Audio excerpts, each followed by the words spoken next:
Okay, i-interview mo ako. Ano to? Anong company kayo? Barista Brothers. Ayan o. Sige, maggantihan tayo. Interview nyo rin ako.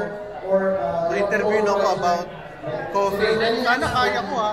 Kaya mo to, sir. O sige. Hindi ako kasama, sir. Bahala ka sa buhay mo. Copyright na.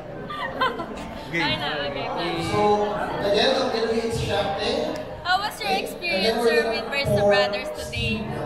Unang-una, yung kanyang coffee ay kakaiba ang lasa. At ito, natikman ko, ang galing. Ang sarap ng lasa. Barista. Ano siya eh, para kang pumunta sa isang elegant na coffee shop na kilala natin. Basta masarap siya. Yun ang masasabi ko. What did you enjoy the most about having Barista Brothers at this event? Gusto ko yung kanila hospitality at saka may nagle-lecture. Ano sila, very open sila. Saka ang kagandahan dito, nag-offer sila ng business for everyone. Yun ang gusto ko. Hindi lang kami natuto, kikita pa kami. Di ba?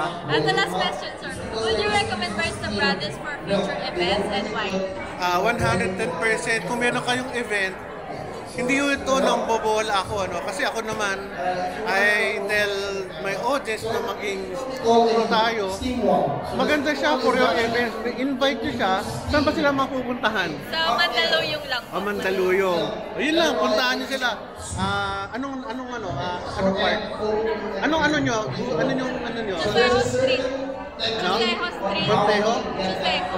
Ano? Chuseho Street. Okay, basta hanapin nyo na lang. Anong pangalan ng company? Barista Brothers. Barista Brothers, hanapin nyo. Ako tuloy, nagagantihan tayo ngayon dito. Sige.